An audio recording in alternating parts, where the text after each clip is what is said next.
Okay, so continuing to build our vectors. So far, if we take away our sketch, this is what we have. So we're pretty close to finished. And what should be easy sometimes, it feels to us, can be really difficult and hard.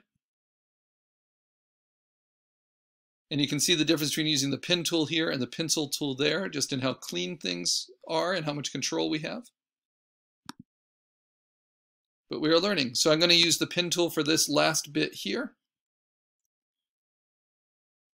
And then depending on time, we'll try to clean up some other things. So I'm going to overlap the existing path. And I'm just going to use straights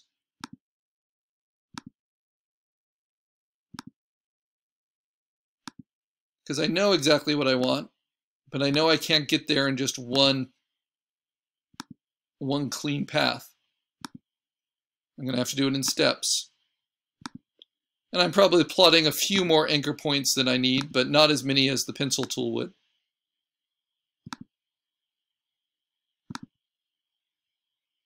And then, very important, want to make sure that it is closed. Then I can switch it from being a border to being a fill. Then I can double click on it, and I can just double click on the anchors. It'll be about every other anchor that I want to change into curves. And I'll just let it set its own even curves. And then I can go back and adjust those handles. So I'm basically clicking on every other. And that way, by going between a straight and a curve always, I know I can kind of predict what the handles will do.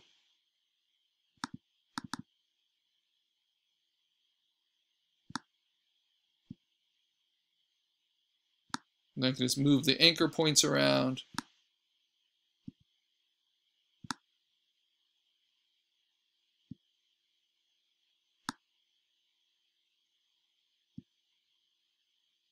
If I need to, I can add an anchor point.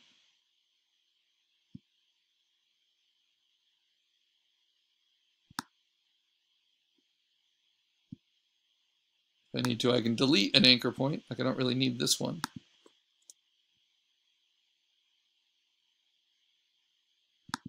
And then, of course, if I convert to curves, then I can control the curves individually.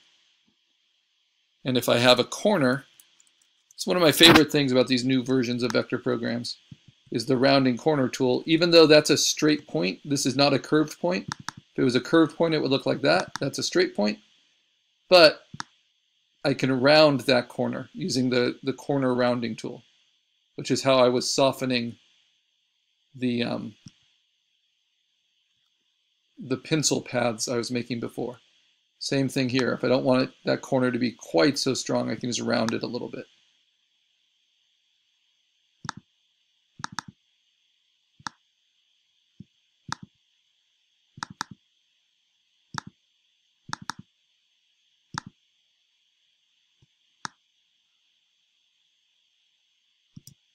All right, then I want to make sure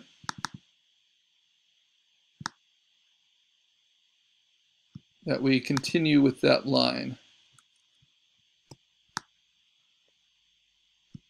as cleanly as we can.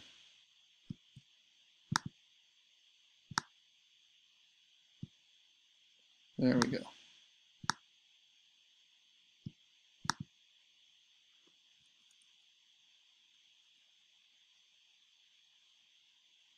Yeah, I think that's good.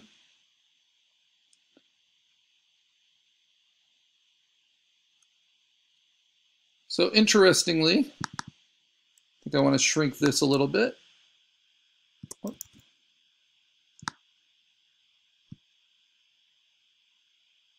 Strange, why won't it let me?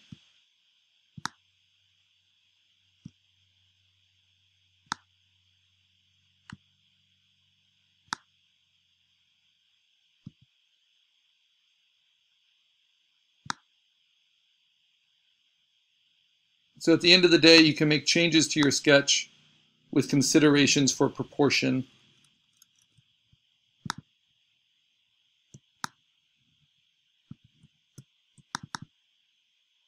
And if I owned the graphic design studio, I would make sure that everything was perfect before I sent it to a client. And that would take longer. Logos can cost an awful lot of money, not because they're super complicated ideas or even that hard to draw. It's because it's really nitpicky to just get everything right in the final form. And for some reason, though I've fixed this a few times, Vector has not remembered my fixes. So I'll show you kind of the problems with it, or show you this process yet again. I don't want a shadow on it. Sorry. We'll get into that with our finishing it off. Get rid of that anchor point. Maybe add another one.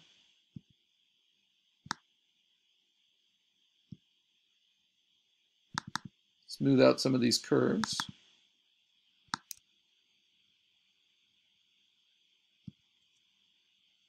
This might be an example where you need another anchor point to get the control you want.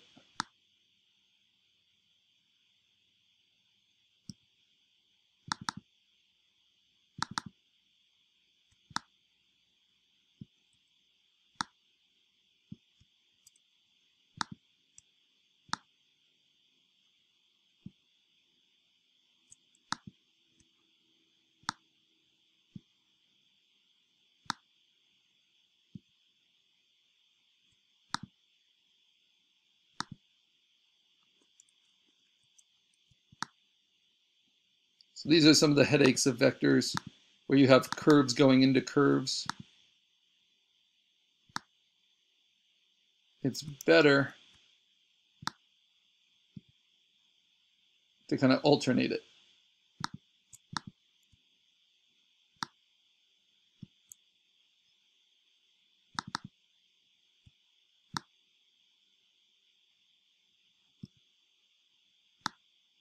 There we go.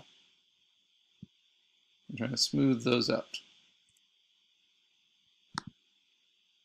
All right, still a little pointy there.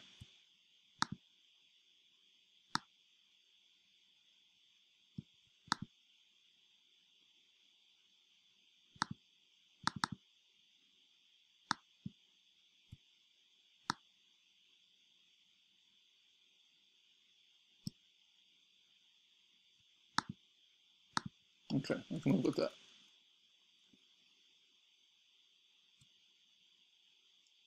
Okay, now I can turn off my sketch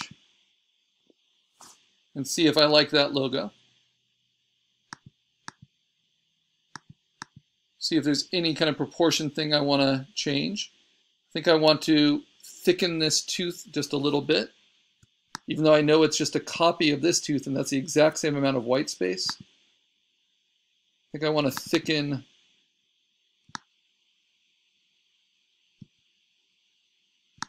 the blacks around it just a little bit. So I'm just going to pull on those anchors, those points. Maybe have it go in more vertically into the jawline.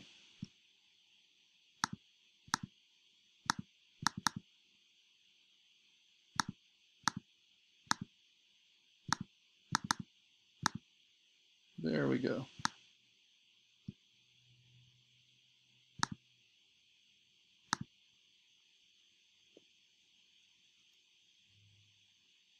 Yeah. All right. So that's the logo. I can decide, I had those options. Maybe you guys can help me. It's always good to get more eyes on your work, right? So I'm just going to ask about this. Do you guys like that shadow underneath? Or do you like the straight ellipse? I like the straight one more. Okay. Yeah, I mean, that gives it a little bit of just geometric grounding, right? Everything else is very hand-drawn. I feel like it's like kind of more cartoony too, in a way. Okay. And then the other thing I like to do with logos when I'm making final decisions is I zoom out and I see how small they can get before I can't see what they are. So I can't see what it is there. I can't see what it is there. Now I can kind of recognize it and I get it, right? So you want to make sure that it can go to the size of a postage stamp and not lose its identity. And so that's why I'm keeping my lines pretty thick. All right, I think I have time to fix the weakest path that I made. And that's this one with the pencil tool. It's just not very cool. It's kind of wonky. So I'm just going to use the pen tool really quick.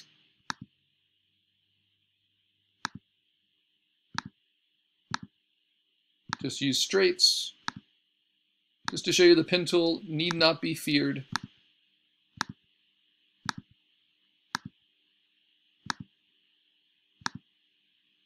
Close it up. Turn off the border. Turn on the fill. Double click it. See all the anchors. Every other anchor, especially at the peak of curves, I double click to turn to curves.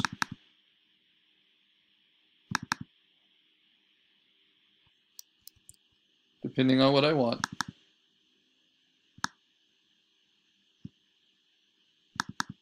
And this just gives me a lot more control than the pencil tool alone does.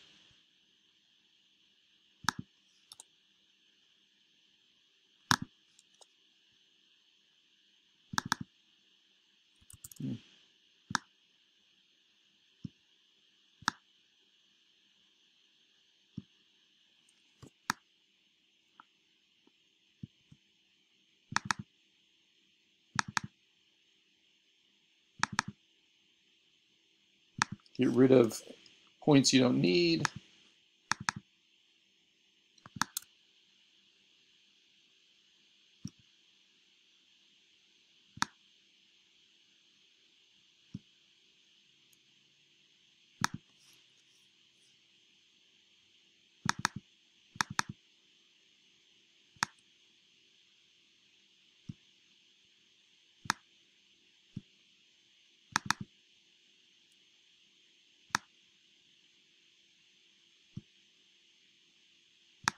And maybe decide you do need them after all.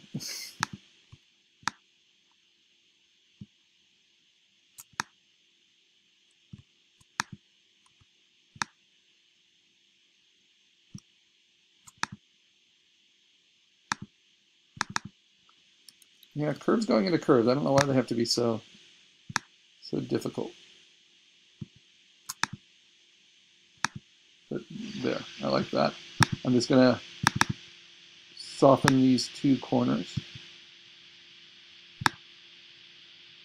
just a bit. All right. And then, this is what's great about vector programs, is I can just take each individual path, which is automatically its own layer, and adjust it a little bit. Okay, so what do? Well, I turn off the sketch behind it, just turn off the eyeball. And just to make sure, this is just to kind of test it, I'm going to take a square, or here, let's be fancy. It's a rounded rectangle, like it's an iPhone app. I'm just going to make a rounded square around it,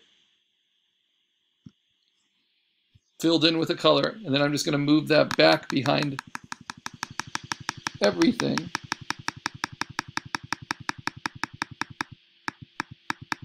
Right? And then I'm going to pick a color. Some of my shapes aren't as black as some others, right? That can be a helpful way, because sometimes white makes it hard to see how dark your shapes are. So I'll leave that, but I'll just turn it off. And now I'm going to lock both of those, my sketch and that colored rectangle. And I'm just going to select every remaining path. And I want to make sure there's no borders turned on. Make sure they're turned off for everything. And then make sure the background is turned on for everything, and that it is the darkest possible black. And now, when I turn on